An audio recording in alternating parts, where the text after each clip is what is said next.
أعوذ بالله من الشيطان الرجيم بسم الله الرحمن الرحيم لن ينال الله لحومها ولا دماؤها ولكن يناله التقوى منكم وقال النبي صلى الله عليه وسلم ما هذه الأضاحي يا رسول الله صلى الله عليه وسلم قال سنة أبيكم إبراهيم قالوا فما لنا فيها يا رسول الله قال بكل شعرة حسنة قالوا فالصنف يا رسول الله قال بكل شعرة من الصوف حسنة رواه البخاري أو كما قال النبي عليه الصلاة والسلام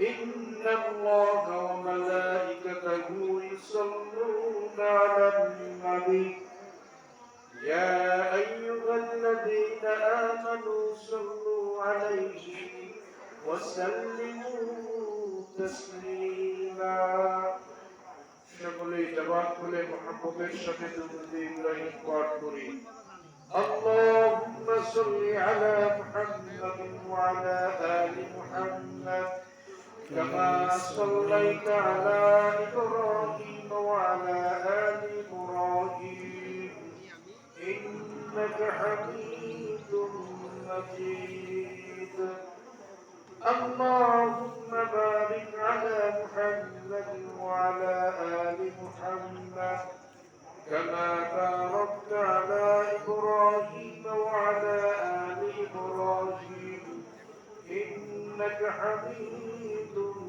مجيد صدق الله مولانا العظيم وصدق رسوله النبي الكريم ونحن على ذلك من الشاكرين والشاكرين والحمد لله رب العالمين শুকরিয়া আদায় করছি মহান মনিব আল্লাহ রাব্বুল আলামিনের দরবারে আলিশানে যে মহান রব্বে করিম আমাদেরকে দুনিয়ার সমস্ত ব্যস্ততা ফিতনা ফাসাদ থেকে ফারিগ করে আজ 10 জিলহজ 7 জুন তারিখে পবিত্র ঈদুল আযহা নামাজ আদায়ের উদ্দেশ্যে অত্র ঈদগাহের মাঠে সমবেত হয়ে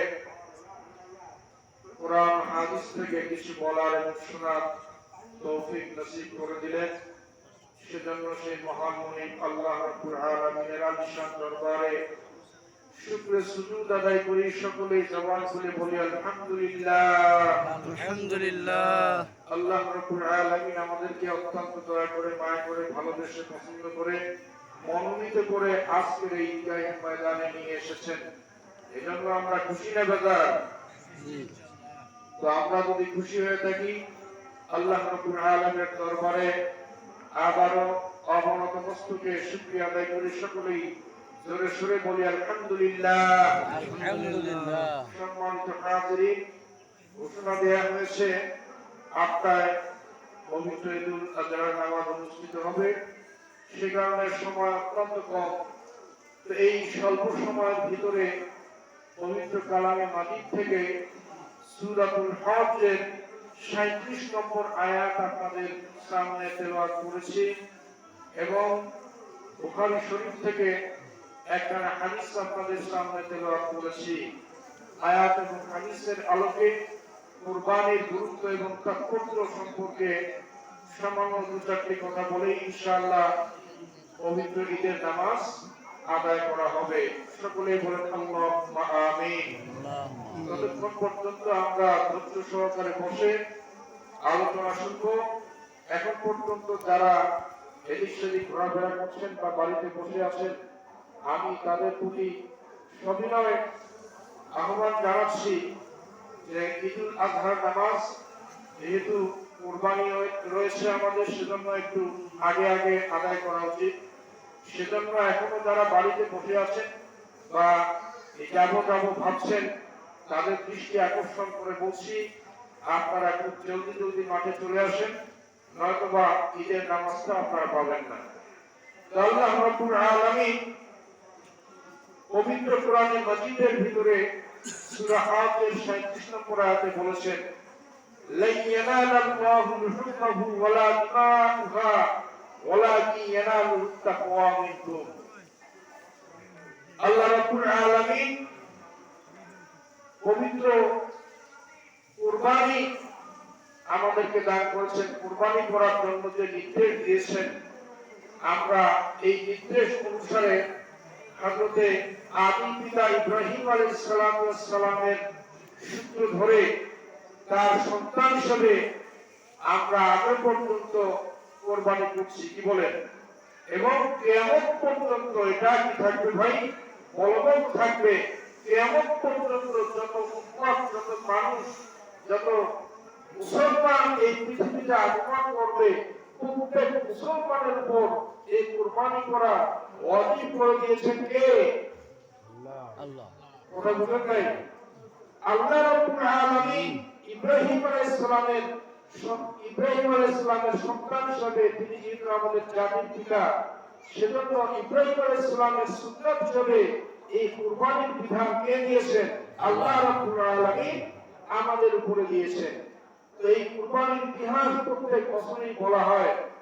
আল্লাহ রাব্বুল আলামিন ইব্রাহিম নবীকে তার পুরোটা জীবন জুড়ে পরীক্ষা করেছেন, পরীক্ষার পর পরীক্ষা, পরীক্ষার পর পরীক্ষা করেছেন। এজন্য ইব্রাহিম আলাইহিস সালামের জীবনটা হচ্ছে একটা বিপ্লবী জীবন। কথা বল ঠিক না বেঠিক?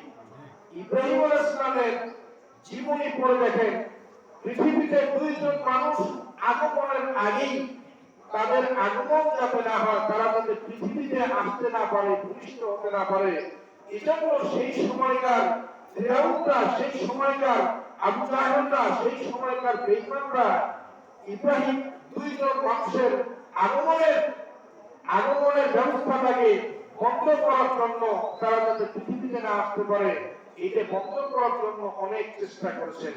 একজন হচ্ছেন সাইয়েদনা নবী মুসা আলাইহিস সালাম, আরেকজন হচ্ছেন হযরত ইব্রাহিম আলাইহিস সালাম। এই দুইজন নবী যাতে পৃথিবীতে আসতে না পারেন, সেই জন্য তারা ব্যবস্থা গ্রহণ করেছিল। এমনকি তারা বলেছিল যে ইব্রাহিম আলাইহিস সালাম আগমনের পূর্বে জ্যোতিষীর কাছে যখন গেল, জ্যোতিষী বলল যে নমরুদ, তোমার এই রাজত্বে এমন একজন ব্যক্তির আগমন ঘটতে চলছে যে কিনা তোমার রাজত্বের পরিসমাপ্তি ঘটাবে। বলেন আল্লাহু আকবার। তো এইটা শোনার পরে নমরুদের মাথা খারাপ হয়ে গেল। নমরুদ বলল, আজ থেকে আইন জারি করে দাও যাতে আমার রাজ্যের মধ্যে কোন পুত্র সন্তান যাতে জন্মগ্রহণ করতে না পারে, অর্থাৎ জন্মগ্রহণ করার সঙ্গে সঙ্গে তাদেরকে হত্যা করে ফেল। বলেন নাউযুবিল্লাহ। এরকম আদেশ জারি করা হলো। এমনকি এও জারি করা হলো যে আজ থেকে যেন কোন স্বামী স্ত্রী একসঙ্গে থাকতে না পারে। যাই হোক, এত কিছুর পরেও আল্লাহ রাব্বুল আলামিন যা চান সেটা তিনি করেন। ইব্রাহিম আলাইহিস সালাম পৃথিবীতে এসেছেন এবং তিনি তার মাধ্যমে নমরুদের রাজত্বের পতন ঘটেছে এবং ইসলামী বিপ্লব কায়েম হয়েছে। বলেন কথা ঠিক না বেঠিক?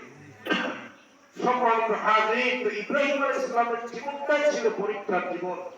ইব্রাহিম আলাইহিস সালাম যখন সারা আলাইহিস সালামকে বিবাহ করলেন, বিবাহ করার পরে যখন কোনো সন্তান আদি হলো না, তারপরে বিবি সারা তিনি ইব্রাহিম নবীকে আরেকটা বিবাহ দিলেন।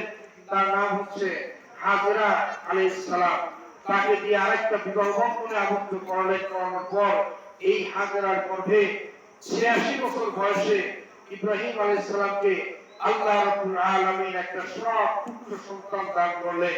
সেই কথাও আল্লাহ তাআলা সূরা সাফফাতের 100 নম্বর আয়াতে বলেছেন। আল্লাহ তাআলা ইরশাদ করেন, ফাবাশশারনাহু বিগুলামিন